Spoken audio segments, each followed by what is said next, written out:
ইরানের সাম্প্রতিক বিক্ষোভ সহিংসতায় নিহতের প্রকৃত সংখ্যা এখনো বের করতে পারেনি দেশটির সরকার।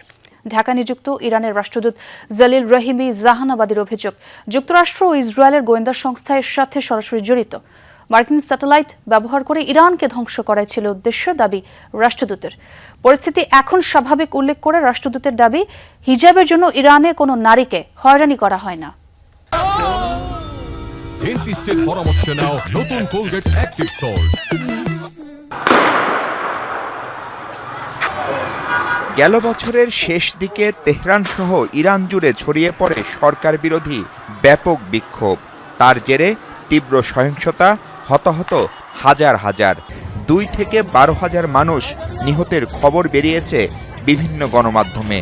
যদিও এসব সংখ্যাকে পশ্চিমা গণমাধ্যমের প্রচারণা দাবি করে কেবল শতাধিক পুলিশ নিহতের খবর নিশ্চিত করল ঢাকার ইরান দূতাবাস। বলছে মোট নিহতের সংখ্যা বের করতে সময় লাগবে আরও। শতাধিক নিরাপত্তা বাহিনীর সদস্য, পুলিশ তারা নিহত হয়। সশস্ত্র সন্ত্রাসী যারা আন্দোলনকারীদের মধ্যে ঢুকে যায়, হামলায় অনেক পুলিশ নিহত হয়। যারা আন্দোলন করতেছিল ওই তাদেরকে লক্ষ্য করে সশস্ত্র যারা অনুপ্রবেশকারী ছিল তারা তাদেরকে হত্যা করেছে। এই জন্য এখন পর্যন্ত পোস্টমর্টম বা এগুলো কাজ চলছে।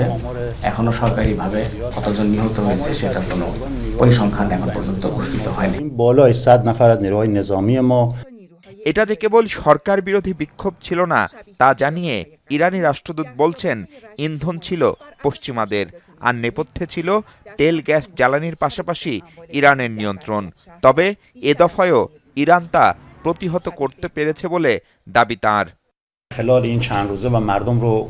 প্রতিটা পদক্ষেপই ছিল আমেরিকা এবং ইসরায়েলের যে ইরানকে একেবারে ধ্বংস করে দেওয়া এবং ইরানকে নতজানু হইতে বাধ্য করা। এটা ছিল তাদের মূল উদ্দেশ্য। আমেরিকার যে সাবেক পররাষ্ট্রমন্ত্রী মিস্টার পম্পেও, উনি 1 জানুয়ারি শুভেচ্ছা জানিয়েছে এবং তাদেরকে উস্কানিমূলক কথাবার্তা বলেছে। এইসব কারণে ইরান বুঝতে পেরেছিল যে এটা শুধু একটা সাধারণ কোনো এটা আন্দোলন নয়, এটার পিছনে সরাসরি মোসাদ এবং সিআইএ সরাসরি জড়িত।